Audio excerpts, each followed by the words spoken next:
If you look at a map of Central California, you see a landscape of engineered order, canals, levees, farmland.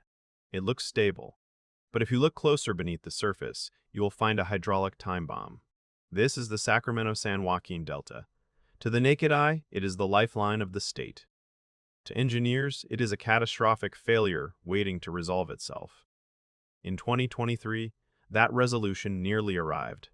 Atmospheric rivers battered the coast. The levees began to weep from the bottom up, soil liquefying under immense hydrostatic pressure. Disaster was averted by mere inches. But the physics haven't changed. Right now, 750,000 people are living in a bowl that is slowly cracking. We have lost control of the land. And once the water reclaims it, there is no putting it back.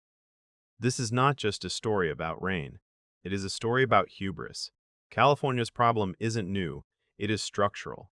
In 1862, a mega flood turned the Central Valley into an inland sea, forcing the state to rethink its geography. The solution was to shackle the rivers.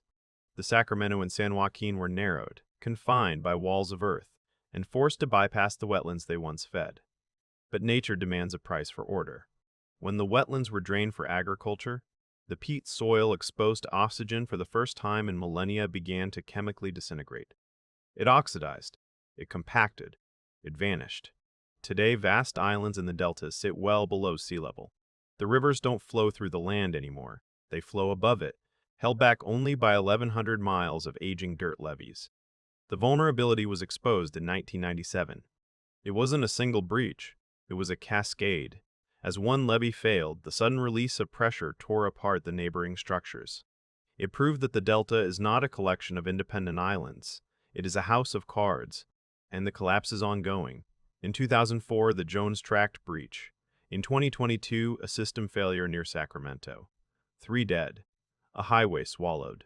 The terrifying reality for the 750,000 residents of the Delta is that their safety relies on soil that is actively disappearing. The levees aren't just holding back tides, they are holding back gravity. If a major seismic event, or a big one, strikes, it won't just be a flood. It will be the mesmerizing, permanent erasure of the region's water infrastructure. But sometimes, the water doesn't wait for the infrastructure to age. Sometimes, it simply moves faster than we can think. Central Texas, Flash Flood Alley. Here, the terrain is a deception. The limestone ground is hard as concrete. The valleys are steep funnels. When the rain falls, it doesn't soak in, it accelerates. In July 2025, the theory became a body count. A storm system stalled over the Guadalupe River Valley. It dropped a year's worth of rainfall in a single night. A wall of water, 30 feet high, tore through the darkness. The tragedy wasn't just the volume of water, it was the silence. The National Weather Service issued the data, but the last mile of communication failed.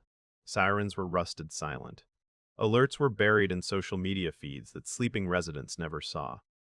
By the time the physical roar of the river woke them, their escape routes were already underwater. Recovery teams spent weeks sifting through debris fields that stretched for miles. In the aftermath, $50 million was poured into sensors and sirens, a desperate attempt to buy time.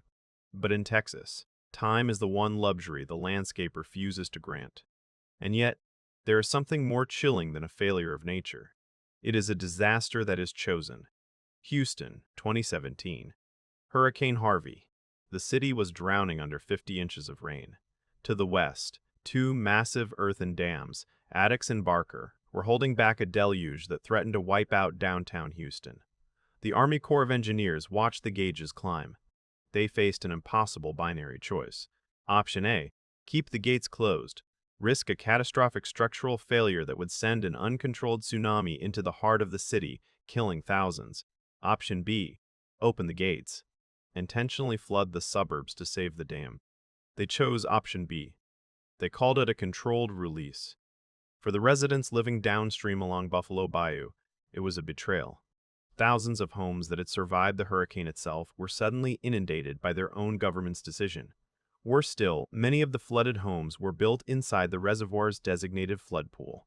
Engineers knew this land was destined to be underwater. Developers built on it anyway. Residents bought the homes, unaware they were living inside a hydraulic blueprint. It was policy-induced flooding, a disaster managed by spreadsheet. This arrogance, the belief that we can engineer our way out of geography, is global. In 2024, Porto Alegre, Brazil, believed it was invincible. The city was ringed by a sophisticated system of floodgates, levees, and pumps designed to withstand historic extremes. But the climate has no memory of history. When the rains came in May, the Giba Lake rose to levels not seen in 80 years. The defense system didn't just fail, it suffocated. The pumps lost power. The drainage pipes, overwhelmed by pressure, became fountains, shooting water back into the streets. The city became an archipelago of ruins. 600,000 displaced. Billions in damages. The lesson was brutal. A static defense cannot survive a dynamic climate. So, what happens when a city realizes the battle is already lost? Jakarta is dying. The Indonesian megacity, home to 11 million people, is sinking into the Java Sea at a rate of 10 inches per year. It is not a victim of rising tides alone, but of its own thirst. Decades of illegal groundwater extraction have deflated the soil like a pierced lung. By 2050, 95% of North Jakarta will be underwater. The government's solution is not to fix it. It is to leave. In a move unprecedented in modern history, Indonesia is building a new capital, Nusantara, on the island of Borneo, a $30 billion lifeboat carved out of the jungle. But a city is not just concrete and glass. It is an organism. As of 2025, Nusantara remains a ghost town of unfinished government buildings and hesitant investors. The capital is moving, but the people and the economic engine of Jakarta are stuck on the sinking ship. It is a managed retreat on a continental scale, and it forces us to ask, if we cannot defeat the water and we cannot run from it, can we live on it? In the Netherlands, the mindset has shifted. Resistance is futile. Adaptation is survival. Projects like Schoonship in Amsterdam or the Floating Office in Rotterdam utilize amphibious architecture. These structures are not anchored to the soil, they are tethered to guide poles. When the floodwaters rise, the city rises with them. It is a concept being scaled up in Busan, South Korea, and the Maldives. Modular, floating neighborhoods capable of housing thousands. No levees, no pumps, just buoyancy. For centuries, we treated water as an invader to be repelled. We built walls, dug canals, and poured concrete. But the walls are cracking, the soil is sinking, and the storms are getting stronger. From the sinking deltas of California to the drowning streets of Jakarta, the message is clear. The era of controlling nature is over. The era of learning to float has just begun.